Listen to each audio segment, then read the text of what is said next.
느헤미야서 9장 5절부터 31절까지의 말씀입니다. 느헤미야서 9장 5절 하반절부터 읽겠습니다. 5절 하반절부터입니다. 주여, 주의 영화로운 이름을 송축하올 것은 주의 이름이 존귀하여 모든 송축이나 찬양에서 뛰어남이니이다.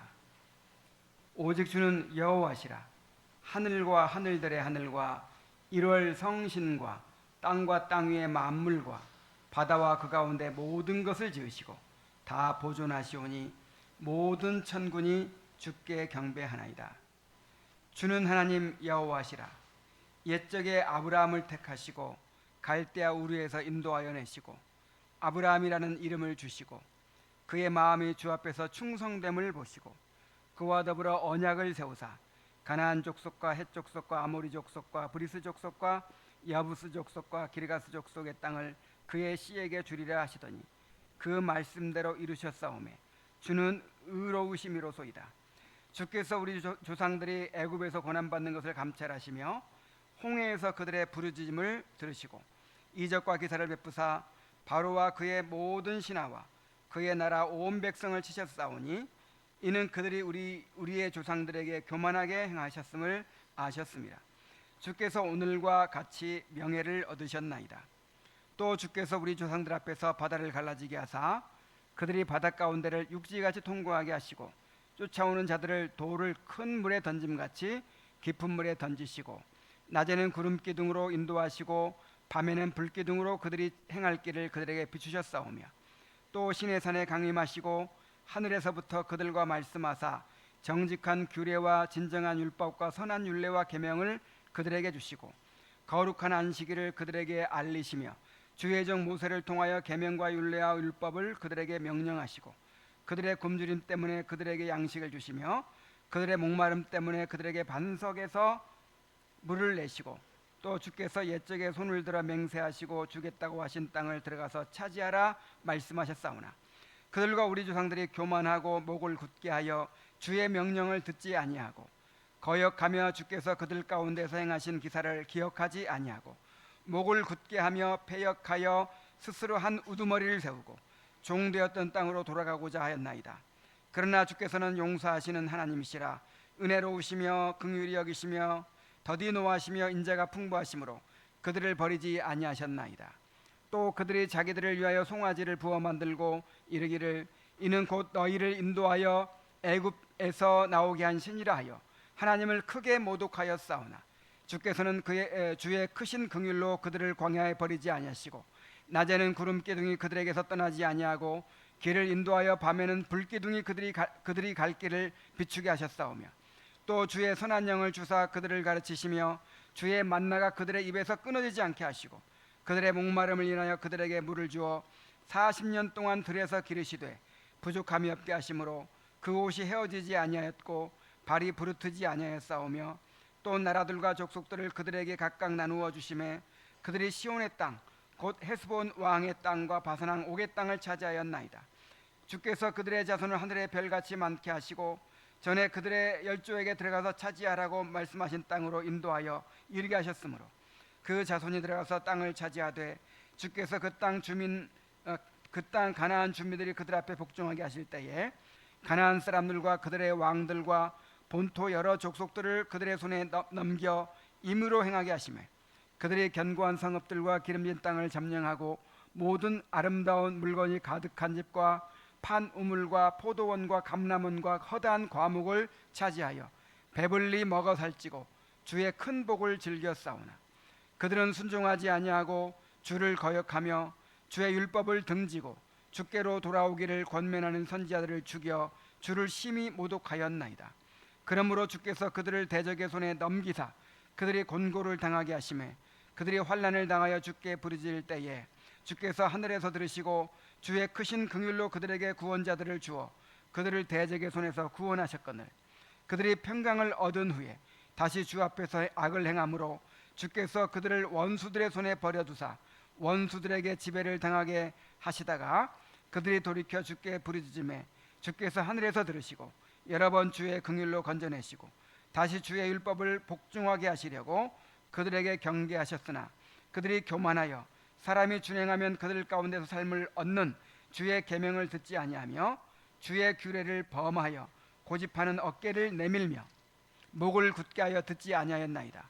그러나 주께서 그들을 여러 해 동안 참으시고 또 주의 선지자들을 통하여 주의 영으로 그들을 경계하시되 그들이 듣지 아니하므로 열방 사람들의 손에 넘기시고도 주의 크신 긍휼로 그들을 아주 멸하지 아니하시며 버리지도 아니하셨사오니 주는 은혜로우시고 불쌍히 여기시는 하나님이시니이다.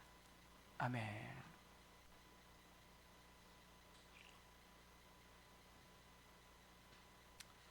유다 백성들은 나팔절과 초막절을 통해서 부흥과 회복의 은혜를 경험한 후에 하나님과의 언약을 새롭게 하고자 하여 다시 모였습니다.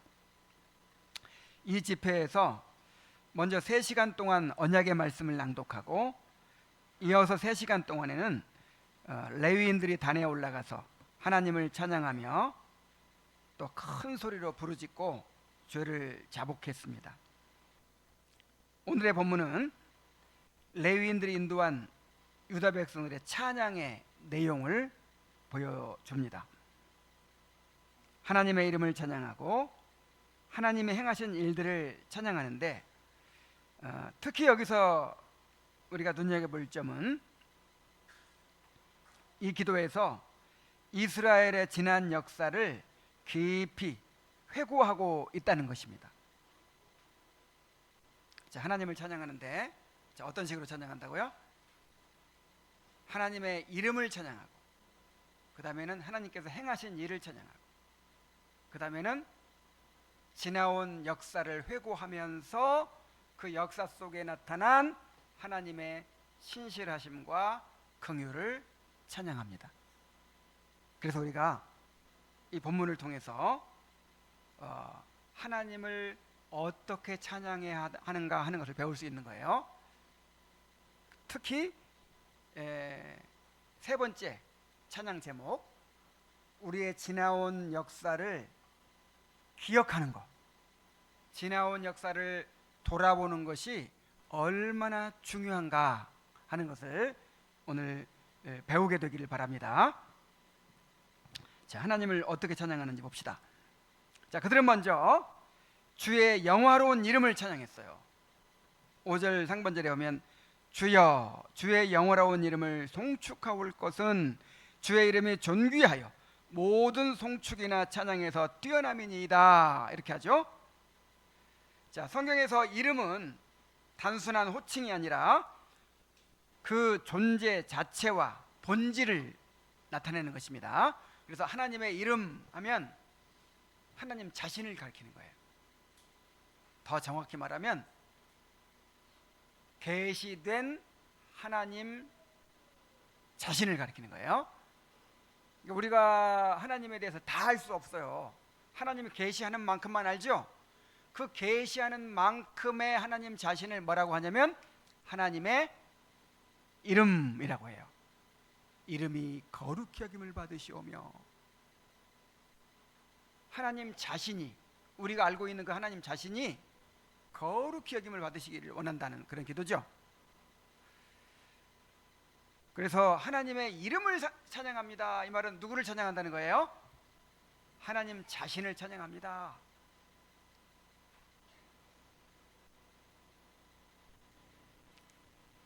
하나님께서 행하신 일을 찬양하기 전에 먼저 하나님 자신, 하나님의 속성과 하나님의 성품을 찬양하는 것이죠. 레위인들은 하나님의 이름을 찬양하는 이유를 이렇게 말합니다. 주의 이름이 존귀하여 모든 송축이나 찬양에서 뛰어남이니이다.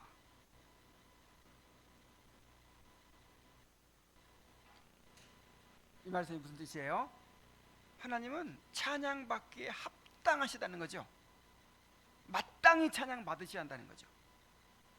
이 주의 이름이 세상의 어떤 찬양으로도 다 표현할 수 없을 만큼 뛰어나다는 것입니다.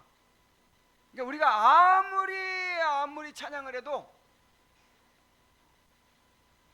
그 주님의 이름의 영광에 합당하게 찬양할 수 있어요, 없어요? 부족한 거예요. 시편 기자도 동일한 고백을 합니다. 누가 능히 여호와의 권능을 다 말하며 주께서 받으실 찬양을 선포하랴. 그러니까 이 정도로 하나님은 찬양 받으시기에 합당하다는 거죠. 마땅히 찬양해야 된다는 거죠. 자, 우리도 이렇게 하나님의 이름을 찬양해야 됩니다.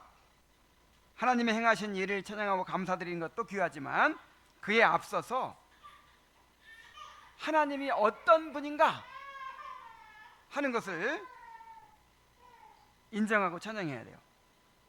왜냐하면 하나님은 그 존재만으로도 찬양받기에 합당하신 분이기 때문입니다. 자, 하나님은 그 존재만으로도 찬양받으시기 합당하지요. 그래서 우리는 우리의 상태나 우리가 어떤 상황에 있든지 어떤 감정 상태에 있든지 상관없이 찬양할 수 있어요. 우리 교회에 대통령이 방문했어요. 그럼 어떻게 해야 돼요? 내가 허리가 좀 아파서 앉아 있고 싶어. 아니면 내가 오늘 기분이 너무 안 좋아. 부부싸움하고 왔어. 자, 그런 거 상관이 있어요, 없어요? 마땅히 예를 갖춰야 돼요. 모독이에요, 모독.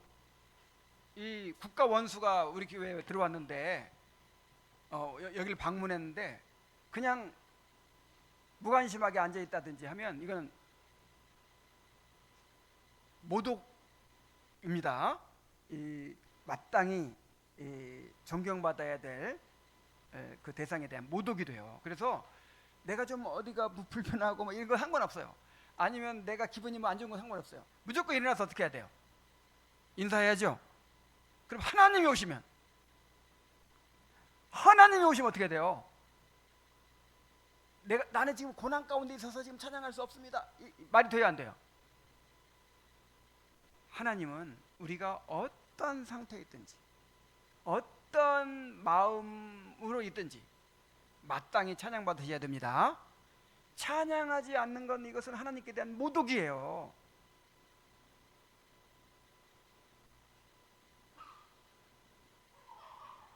그리고 이렇게 하나님의 이름을 찬양하기 위해서는 하나님이 어떤 분이신지를 잘 알아야 되겠죠. 성경에 계시된 하나님이 어떤 분인지, 그리고 하나님께서 행하신 일이 어떤 것인지를 우리가 계속 알아가야 되겠죠. 자, 우리가 사실 하나님에 대해서 계속 배우는 이유가 뭘까요? 찬양을 위해서요. 하나님을 예배하기 위해서요.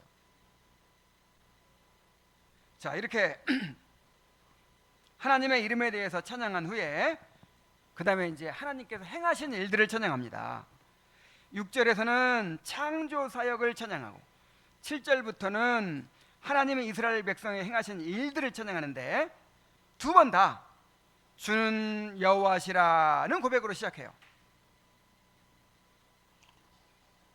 자, 어떻게 시작한다고요? 주는 여호와시라. 뭐 주가 여호와신지 누가 몰라요? 당신은 여호와십니다. 이렇게 하는 것이죠. 자, 주는 여호와시라는 고백이 어떤 의미가 있을까요? 자, 여호와라는 이름은 출애굽기 3장 14절에서 나는 스스로 있는 자 아니라 라고 밝히신 그 이름이죠.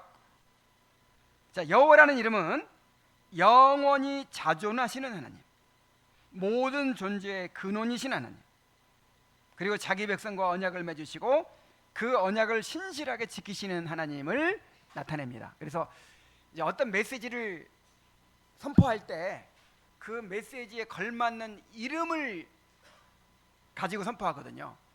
그래서 언약에 관한 말씀을 선포할 때는 꼭 어떤 이름을 사용해요? 여호와께서 가라사대 이렇게 말하는 거예요.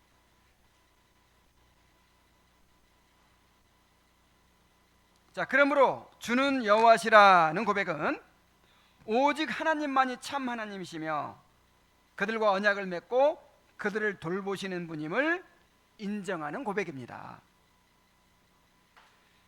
자, 이 고백은요, 그들이 의지하던 모든 우상을 내어버리고 오직 여호와만을 섬기기로 결단하는 고백이기도 합니다. 주만 여호와십니다.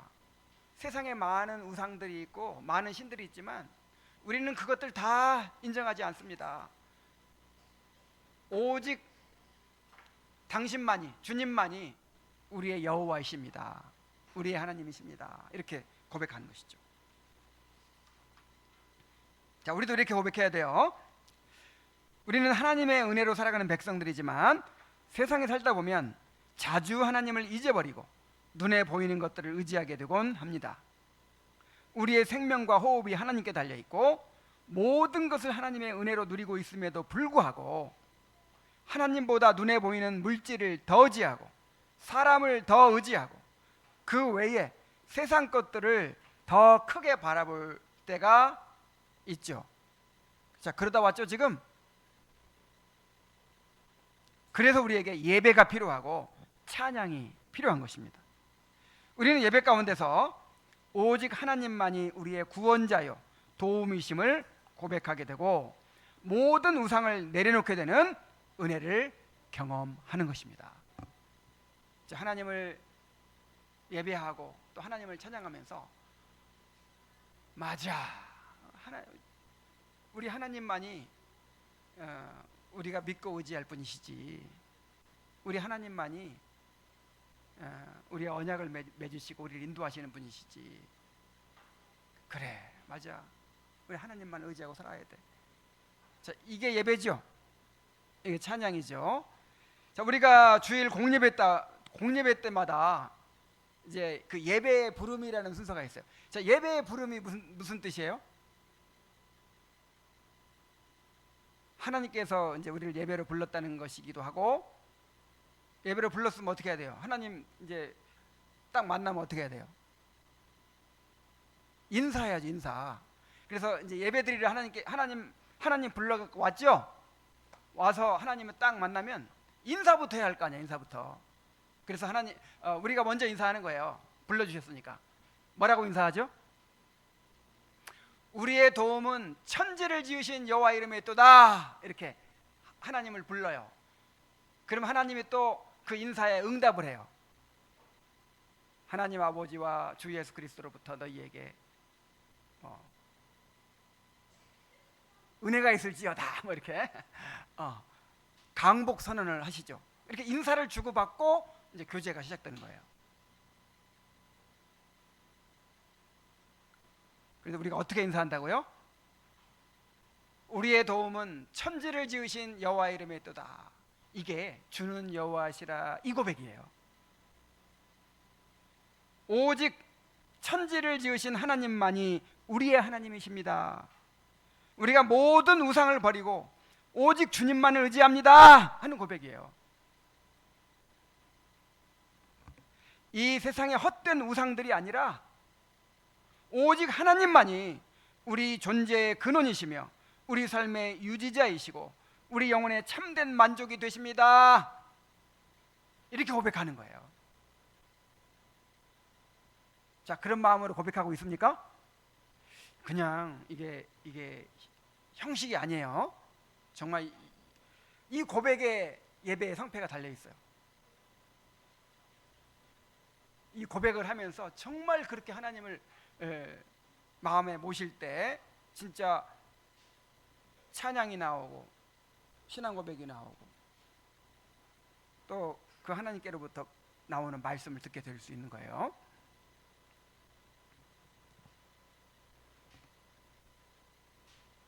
자, 이렇게 하나님 찬양하시기 바랍니다. 우리가 이제 공예배 때 나와서 그렇게 우리의 도움은 천지를 지으신 여호와의 이름에 있도다 이렇게 이제 공적으로도 고백하기도 하지만 개인적으로도 늘 이런 고백이 필요하죠. 여러분 부부간에도 난 당신밖에 없어. 당신만 있으면 돼. 이런 말 자주 하죠. 자, 그런 것처럼 자, 우리가 하나님께 할 말이 이거밖에 뭐 다른 말도 있겠지만 어쨌든 정말 우리의 마음을 고백할 때 이보다 더 좋은 고백이 어디 있어요. 하나님, 내가 의지할 분은 하나님밖에 없습니다. 나를 만족시켜 주시는 분은 하나님밖에 없습니다. 내가 의지할 분은 하나님밖에 없습니다. 내가 사랑하는 분은 하나님밖에 없습니다. 자, 이런 고백 늘 하시기 바랍니다. 이게 찬양이에요. 이렇게 찬양하는 거예요. 자, 그리고 이제 6절부터는 왜 오직 주만이 여호와신지를 그의 창조 사역과 자기 백성을 구원하시는 사역을 통해서 고백합니다. 자, 먼저 창조 사역에 대해 찬양합니다. 6절 하반절부터 보면 하늘과 하늘들의 하늘과 1월 성신과 땅과 땅 위의 만물과 바다와 그 가운데 모든 것을 지으시고 다 보존하시오니 모든 천군이 주께 경배하나이다. 이렇게 찬양하죠. 하늘과 하늘들의 하늘이라는 표현은 하나님께서 여러 차원의 하늘을 창조하셨음을 나타내죠. 성경은 세 가지 하늘을 이야기합니다. 첫째 하늘은 구름이 떠 있고 새가 날아다니는 우리가 눈으로 볼 수 있는 이 하늘이에요. 이 대기권, 이 지구의 대기권을 말하는 것이죠. 지구의 하늘. 둘째 하늘은 그 너머에 펼쳐진 광활한 우주를 의미합니다. 그리고 셋째 하늘은 하나님 보좌가 있는 영적인 하늘을 의미합니다. 사도 바울은 자신이 셋째 하늘에까지 이끌려 올라갔다 그랬어요. 하나님은 이렇게 우리 눈에 볼 수 있는 세계와 또 보이지 않는 영적인 세계를 창조하시고 그 가운데 모든 것들을 다 지으셨습니다. 그리고 그것들을 지으시기만 한 것이 아니라 그 모든 것들을 보존하시고 통치하시며 그 목적을 이루어 가십니다.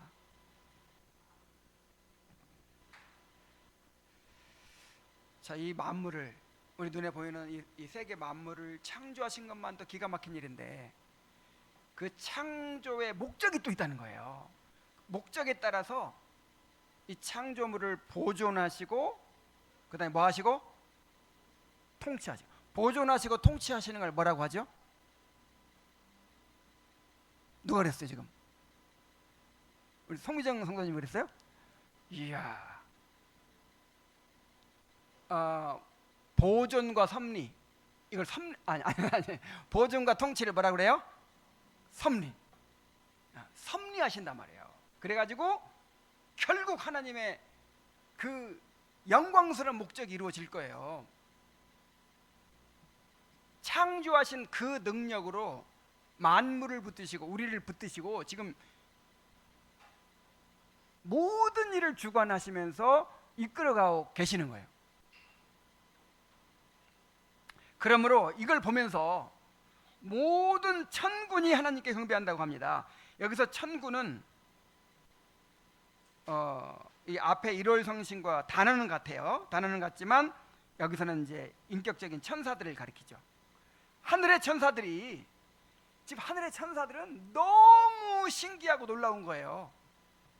하나님께서 천지 만물을 창조하시고 인간을 자기 형상대로 창조하시고 하나님의 목적대로 그것들을 보존하시고 통치하시고 자기의 목적을 막 이루어 가시는 이 모습을 보면서 너무나도 놀라워 가지고 어떻게 한다 그랬어요? 하나님께 경배해요. 할렐루야, 하나님을 찬양하지 않을 수 없습니다 하면서 하나님을 막 경배하고 있어요. 그런데 그 창조의 중심에 있는 우리 인간이 하나님을 찬양하지 않는다면 어떻게 되겠어요? 하나님은 자신의 영광을 드러내시기 위해 이 세계를 창조하셨습니다. 칼빈이 말한 것처럼 이 우주는 하나님의 영광이 나타나는 거대한 극장이라고 했어요.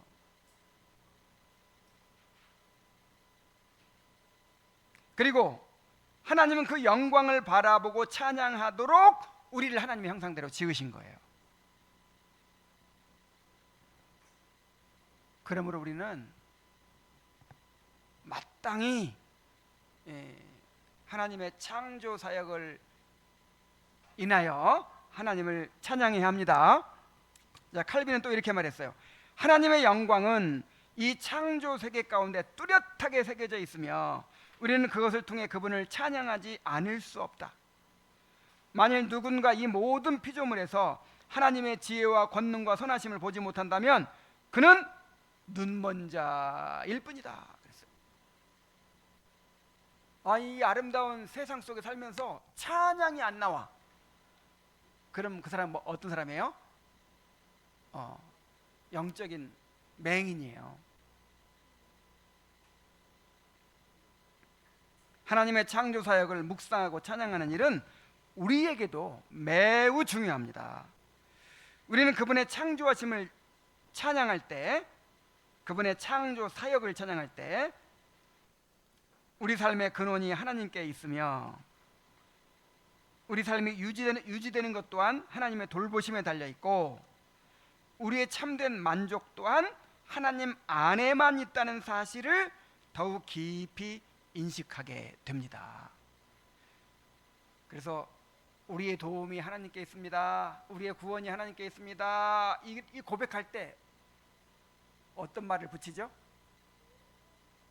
천지를 지으신 창조 사역을 얘기하잖아요.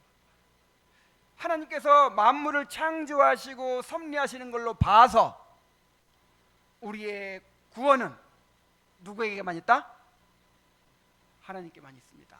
이렇게 하잖아요. 그러니까 그 선지자들이 이스라엘 백성들을 향해서 하나님을 의지해라, 하나님께서 너희를 구원하실 것이다, 막 이런 메시지를 할 때 항상 어떤 사역을 가지고 얘기하냐면 창조 사역을 가지고, 천지 만물을 창조하신 하나님이 너희를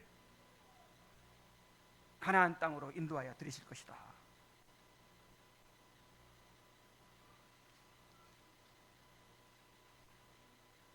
그래서 우리 앞에 놓인 모든 문제들조차도 하나님의 손 아래에 있구나 하고 믿고 고백하게 되는 것입니다. 하나님의 창조와 섭리의 사역을 인해서 하나님을 항상 찬송하시기 바랍니다.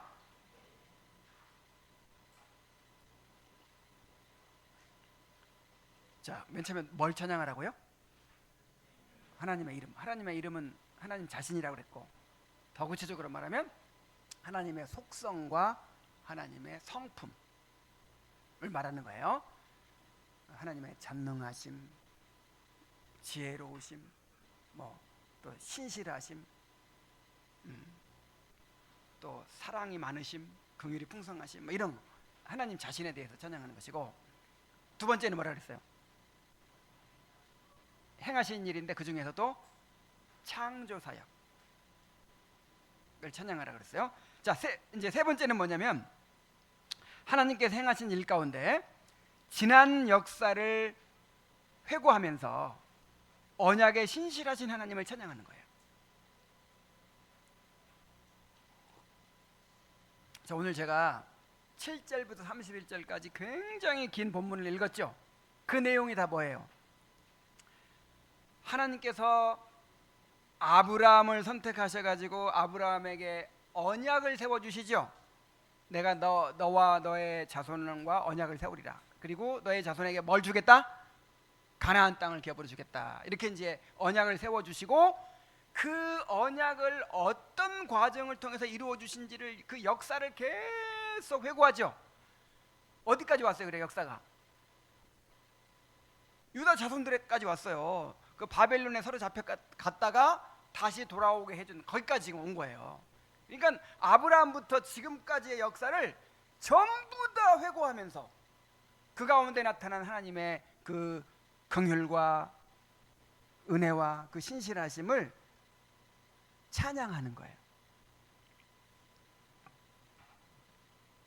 자, 구체적인 내용을 살펴보면 하나님께서 아브라함을 택하시고 그와 언약을 세워주셨던 일, 그 다음에 애굽에서 고통받던 주의 백성들의 부르짖음을 들으시고 능하신 손으로 그들을 구원해 내셨던 일, 광야에서 구름기둥과 불기둥으로 인도하시고 시내산에서 율법을 주셨던 일, 만나와 생수를 공급하시며 광야에서 돌보시고 약속의 땅으로 이끄셨던 일, 백성들이 교만한 율법을 거역하고 금송아지를 만들어 우상을 섬겼음에도 불구하고 크신 긍휼로 용서하시고 떠나지 않으셨던 일, 광야 40년 동안 먹이시고 입히시며 부족함 없이 돌보셨던 일, 가나안 땅을 차지하게 하시고 풍성한 소산을 누리게 하셨던 일, 백성들이 다시 주를 거역하고 선지자들을 죽이며 악을 행했을 때 징계하시되 회개할 때마다 구원자를 보내어 긍휼을 베푸셨던 일, 끝내 돌이키지 않고 완악하게 행했음에도 오래 참으심에 멸하지 않으시고 긍휼로 품어주셨던 일 등, 하나님께서 이스라엘에게 베풀어 오신 모든 그 구속의 역사를 회고합니다. 그러면서 그 가운데 나타난 하나님의 긍휼과 자비와 그 언약의 신실하심을 찬양하는 것이죠. 자, 성경에는 이렇게 하나님께 감사하고 찬양하거나 죄를 자복하거나 혹은 교훈을 주면서 지난 역사를 회고하는 말씀들이 여러 곳에 등장합니다. 역사를 회고하며 찬양하는 말씀으로는 시편 78편, 105편, 114편, 136편, 오늘 읽은 느헤미야 9장이 있고, 또 역사를 회고하며 회개하는 말씀으로는 다니엘서 9장, 에스라 9장, 시편 106편이 있고, 또 역사를 회고하며 교훈하는 말씀으로는 신명기 1장에서 11장, 사도행전 7장, 또 13장 등이 있습니다. 자, 이렇게 지난 역사를 회고하면서 찬양하고, 지난 역사를 회고하면서 회개하고, 지난 역사를 회고하면서 교훈을 준단 말이에요. 자, 이걸로도 모자라 가지고 지난 역사를 기억하라, 돌아보라는 명령이 굉장히 많아요. 애굽 땅에서 종이 되었던 것을 기억하라, 40년 동안의 광야의 길을 걷게 하신 것을 기억하라, 하나님을 경록해 하던 것을 잊지 말고 기억하라, 여호와께서 내게 베푸신 은혜를 잊지 말라와 같은 명령들이 굉장히 많습니다. 그리고 이 명령 가지고도 부족해 가지고 아예 제도적으로 유월절, 초막절 막 이런 온갖 절기들을 만들어 가지고 아예 그냥 1년에 절기가 7대 절기가 있거든요. 그 절기 때마다 그냥 과거를 기억하게 만들었어요. 뭘 기억해요? 과거를 기억해.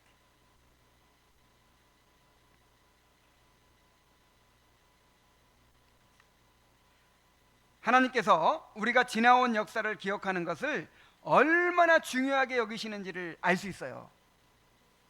우리는 성경에 기록된 하나님의 백성들의 역사를 깊이 알고 묵상해야 합니다.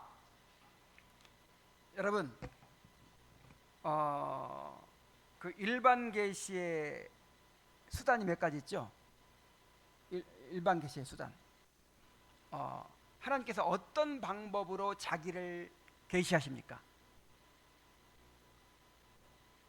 일반 계시의 수단. 이 자연 만물, 창조물을 통해서, 그죠? 그 다음에 또 우리 인간의 양심,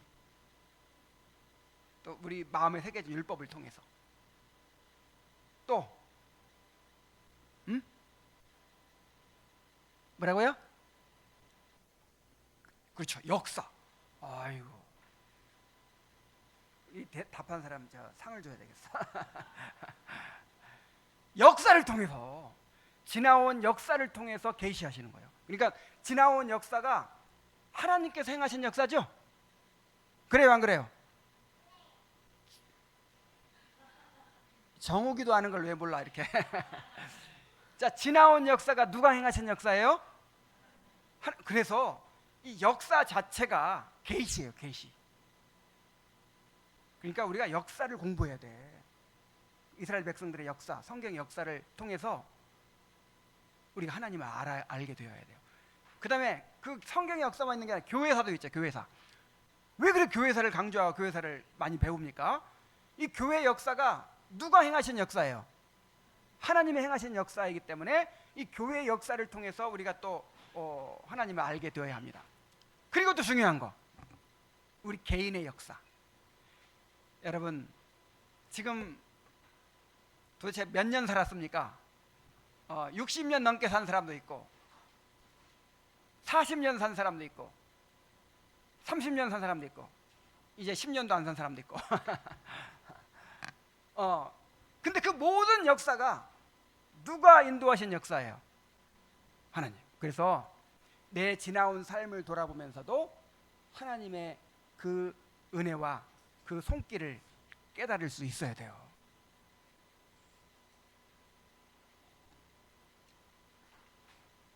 그 조지 산타야나라고 하는 사람이 그런 말을 했죠.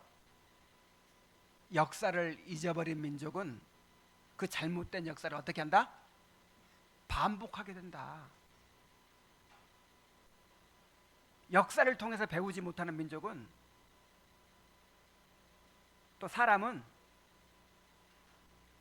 희망이 없어요. 생각해 보세요. 지금 내가 40년을 살면서 그렇게 실패도 하고 고난도 겪고 또 하나님의 은혜도 경험하고 그 모든 과정이 다 하나님 나를 가르치시고 연단하신 과정이었는데 못 깨달아. 도대체 내 삶에 지나온 역사를 통해서 깨닫지를 못하는 거예요. 그럼 어떻게 살아요? 또 그 어리석음을 반복하면서 남은 인생을 그렇게 낭비하며 살다 마치는 거예요. 얼마나 참 불행합니까?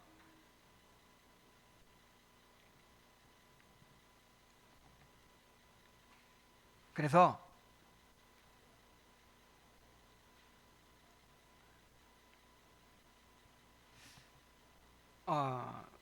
그리고 이제 개인의 삶만이 아니라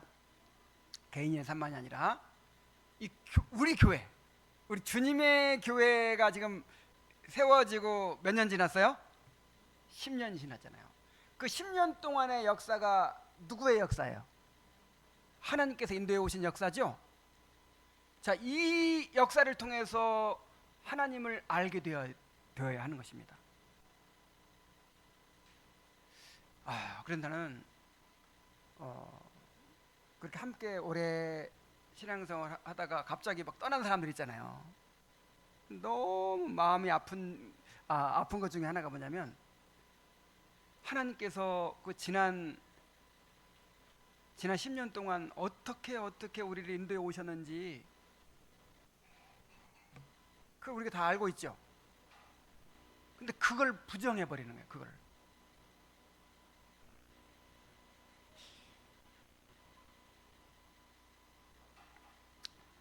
그래서 이제 구체적으로 7절부터 31절까지 해서 이제 그 이스라엘 백성의 역사를 쭉 돌이켜 보면서 그 역사 가운데 나타난 그 하나님의 구원의 역사를 찬양하는데, 자, 그거를 구체적으로 살펴보는 건 다음 주에 하기로 하고, 오늘은 우리가 지나온 역사 속에서 하나님의 행하신 일들을 기억하는 것이 얼마나 중요한지만을 한번 생각해 보고자 합니다. 자, 제가 6가지 이유를 이렇게 제시할게요. 자, 지나온 역사를 회고하는 것이 왜 그렇게 중요한가? 첫째, 지나온 역사를 회고하는 것은 하나님의 신실하심을 다시 기억하게 합니다. 하나님의 백성들은 늘 환경에 따라 흔들리고 때로는 하나님의 도우심을 잊어버리기도 합니다. 그러나 지나온 역사들을 돌아보면 하나님께서 언제나 변함없이 신실한 약속을 이루시고 말씀대로 역사하셨다는 사실을 발견하게 됩니다. 과거를 기억하는 것은 하나님의 변치 않는 성품을 현재에도 확신하게 해주며 미래를 향한 믿음의 토대를 다지게 합니다. 역사를 돌아볼 때 우리는 단지 일어난 일을 보는 것이 아니라 그 안에서 하나님의 손길과 인도하심을 새롭게 깨닫게 되는 것입니다. 그래서 여러분, 가끔 가다가 자주 이렇게 지나온 개인의 역사를 쭉 더듬으면서 또 교회 역사를 더듬으면서 하나님께서 어떻게 나를 여기까지 인도하셨는지를 돌아보시기 바랍니다. 그래서 하나님이 얼마나 참 나에게 자비하셨고 신실하셨고 정말 그 은혜를 풍성하게 베푸셨는지를 그렇게 발견해야 돼요. 내 지나온 삶의 역사 가운데서. 두 번째로, 우리의 죄와 연약함을 직시하고 회개하게 합니다. 지나온 역사를 돌아보면 우리가 어떻게 살아왔는지가 드러나죠. 얼마나 어리석고 교만했는지, 하나님의 은혜를 얼마나 자주 잊고 믿음 없이 행했는지를 깨닫게 됩니다. 또한 역사를 회고하는 기도는 우리로 하여금 스스로를 정직하게 돌아보게 하며 단순한 반성이 아닌 마음 깊은 곳에서 우러나는 진정한 회개로 나아가게 합니다.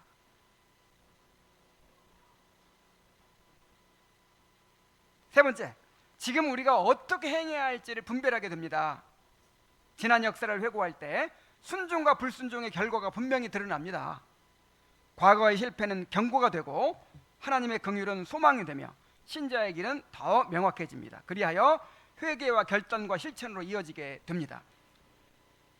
오늘 우리가 읽은 느헤미야 9장에서도 역사를 회고한 후에 뭐 해요? 나중에 언약을 갱신해요. 언약을.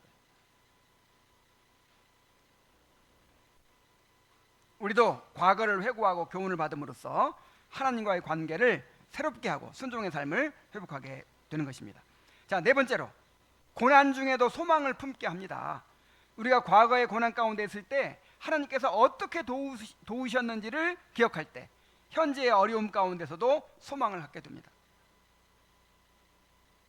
지난 역사에서 하나님의 은혜의 역사를 회고하는 것은 하나님께서 지금도 일하고 계신다는 믿음을 갖게 하며 고난 중에도 낙심하지 않고 인내하며 기다릴 수 있는 힘이 됩니다. 한번 우리 삶을 돌아보세요. 정말 죽을 것 같은 때가 있었죠? 꼭 죽을 것만 같은 때가 있었어요, 없었어요? 절망적일 때가 있었어요, 없었어요? 근데 어떻게 지금 살아가지고 이렇게 펄펄 살아가지고 이렇게 잘 살고 있죠?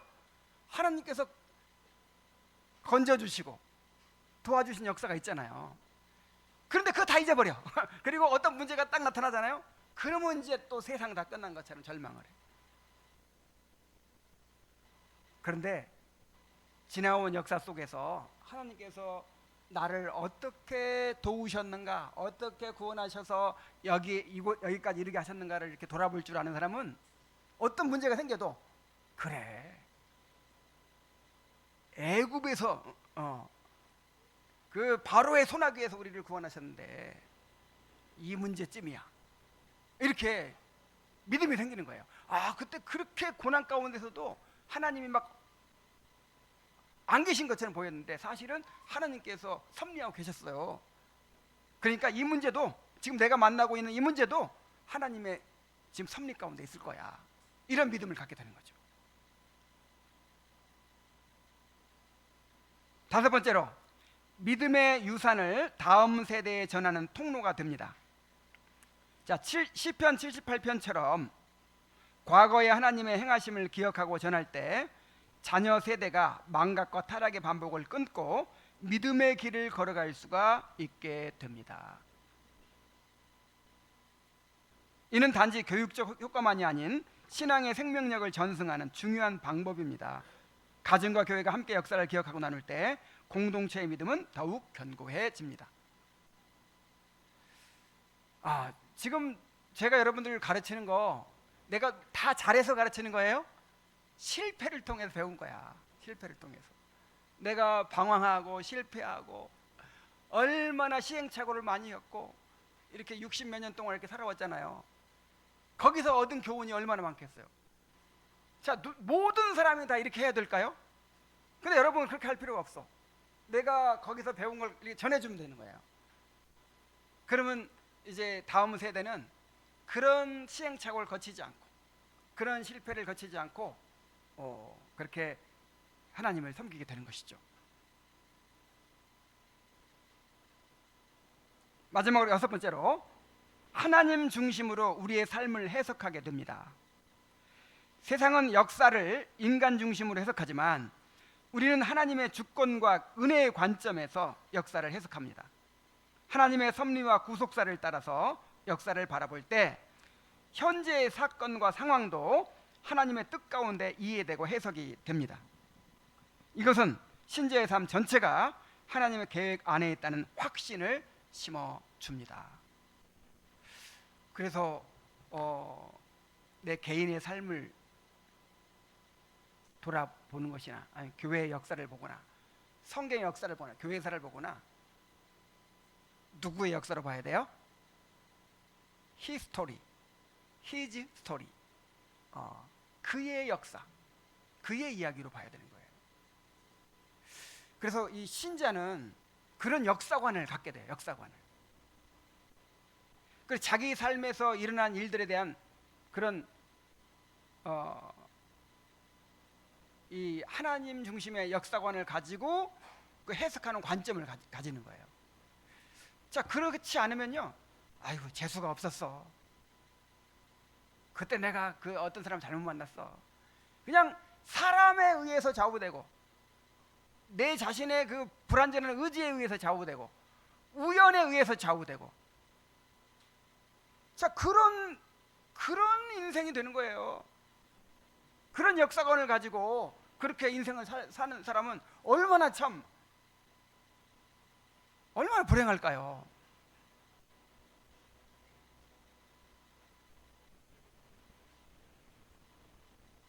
하나님은 역사를 통해서 자신을 계시하십니다. 역사를 통해서 배우셔야 합니다. 그래서 하나님 중심의 그런 역사관을 가져야 돼요. 하나님 중심으로 바라볼 줄 알아야 돼요. 일어난 사건들을 그렇게 해석할 줄 알아야 돼요. 자, 오늘 우리는 어떻게 하나님을 찬양해야 하는가를 배웠어요. 우리는 하나님의 이름, 곧 하나님이 어떤 분이신지를 찬양해야 합니다. 또한 하나님이 행하신 일들을 찬양하는데 하나님의 창조와 섭리의 사역을 찬양해야 됩니다. 그리고 하나님의 이 구속의 역사를 찬양해야 돼요. 하나님께서 어떻게 당신의 백성들을 인도해 오셨는가 하는 그 역사를 통해서 하나님을 찬양해야 합니다. 이를 위해서는 우리가 반드시 지나온 역사를 기억해야 합니다. 자주 돌아보아야 합니다. 그러니까 이 성경에 옛적 일을 기억하지 말라 이 명령이 있어요, 없어요? 있잖아요. 너희는 이전 일을 돌아보지 말며 옛적 일을 생각하지 말라 이런 명령 있죠. 근데 또 반대 명령도 있어요. 이전 일을 기억해라, 잊지 말아라, 과거를 돌아봐라 이런 명령 있잖아요. 그러니까 이제 이 돌아보는 것도 정말 믿음으로 돌아보는가 아니면 인간적으로 돌아보는가 여기에 차이가 있어요. 그냥 후회만 하면서 그냥 누가 나한테 잘못해준 거 그냥 용서하지 못하고 막 한을 품고 그냥 그다음에 또 패배주의에 사로잡히고 과거부터 맨날 못했으니까 앞으로도 못할 거야 뭐 이런 식으로.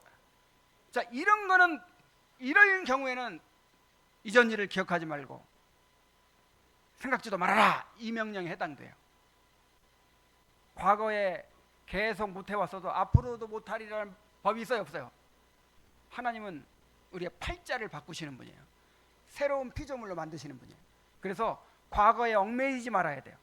이런 경우에는 이전 일을 어떻게 하지 말아라? 기억하지 말아라. 그러나 믿음의 눈으로 우리의 과거에 하나님께서 행하신 일들 돌아보면서 거기서 교훈을 받고 거기서 하나님에 대해서 알고 거기서 우리의 죄를 회개하게 되고 또 거기서 교훈을 받아서 사람들에게 증거하게 되고 이런 목적으로는 우리가 계속해서 돌아봐야 되는 거예요. 계속해서 하나님의 이름과 행하심을 기억하고 되새길 때 우리의 찬양은 더 깊어지고 풍성해질 것입니다. 오늘 우리의 찬양이 그런 깊은 기억에서 흘러나오게 되기를 간절히 바랍니다. 자, 우리 찬송을 하나 하려고 했는데 하나 합시다. 282장 찬송을 부른 다음에 함께 기도하겠습니다.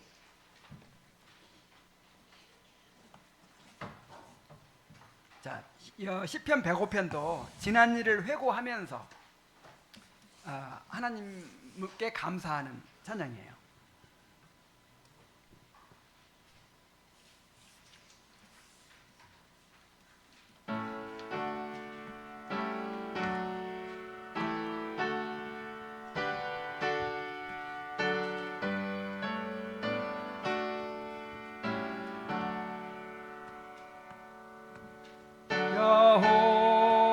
여호와께 감사하며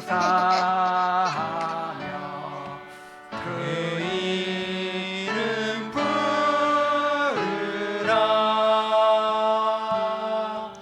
노래하며 찬양하라. 주의 모든 기사를 묵상할지어다. 그 성호를 자랑하라.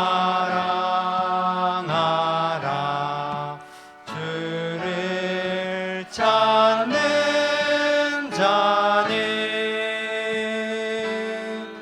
그 마음이 즐거우리. 여호와와 그 능력을 찾아볼지어다.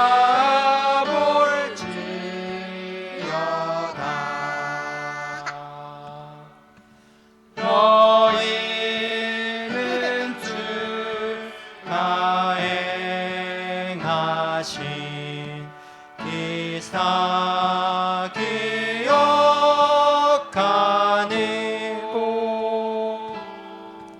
그가 행하신 이적들과 그 이미 내린 판단 기억할지어다.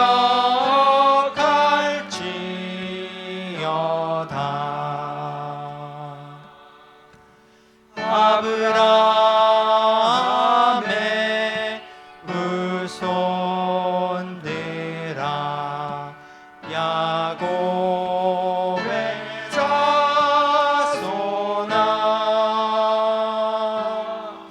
그는 우리 여호와 하나님이라. 그분의 판결이